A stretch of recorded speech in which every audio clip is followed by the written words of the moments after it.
Well, for more, let's bring in Antonio Ferreira, an automotive expert and partner at technology and innovation consultancy TechHQ. He joins us now from Lisbon. Welcome to the program. Well, as we heard there, or saw there rather, we know that Elon Musk has announced plans to ditch his controversial plan to take Tesla private. Now, shareholders punished the company for that announcement today, but overall, it's good news, isn't it? This is what they wanted. Hi, Oscar. Good afternoon. The important thing here is that Tesla will still remain public. The Tesla shares did slam as Elon Musk admitted that the job was stressful, difficult, and painful. Obviously, because it's trying to fill four positions at once. Being CEO, entrepreneur, CTO, automotive expert is no Superman. No one is. And the question whether the 9 board members can help him, in my opinion, not really. I think Elon Musk needs at least 2 other people that he can trust to delegate responsibilities. In my opinion, Musk can and should be the CTO and the visionary entrepreneur, which he does really well at Tesla. But he needs at least another CTO and automotive expert that really know the automotive industry and supply chains to help him properly. Yes, Elon Musk has been a bit of a modern-day visionary, hasn't he? Not only with Tesla, but with his other ideas, SpaceX, for example, and this idea of the Hyperloop that he wants to build in various parts of the world. So you say that he needs, I guess, another right-hand man or woman to guide him, at least through the Tesla business. Why is it, in your opinion, that Elon Musk isn't up to the job of doing it himself? The current situation puts board members in a very difficult position because Musk is the company's public identity. But Musk acknowledging that he's been working up to 120 hours a week is not the answer.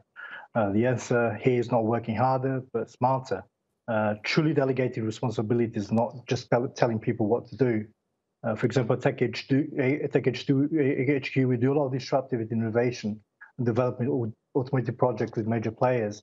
And one of our priorities is to ensure we have the right people at C-level to ensure the projects are successful.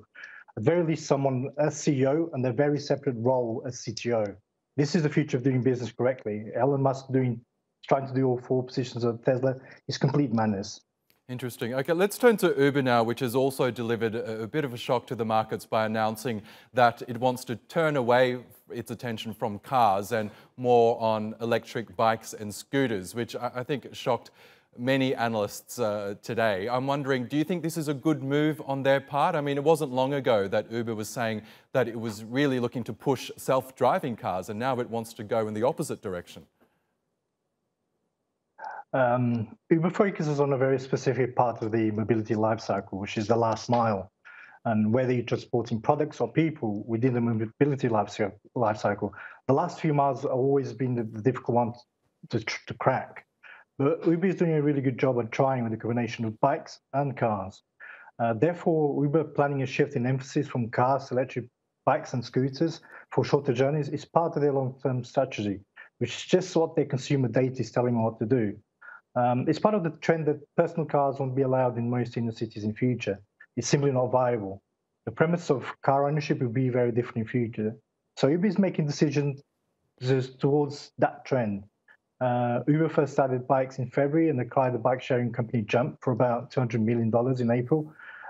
Uber's also struck deals with Lime, an electric scooter company, Masabi, a London-based app that provides tickets for public transport. So all of this is part of the strategy to complete what they're calling urban mobility platform. And this is where they want to go, rather than just focusing in a very specific part of the mobility lifecycle. They want to be a complete platform. Okay, it'll be interesting to see what Uber comes up with. Antonio Ferreira in Lisbon, thank you again.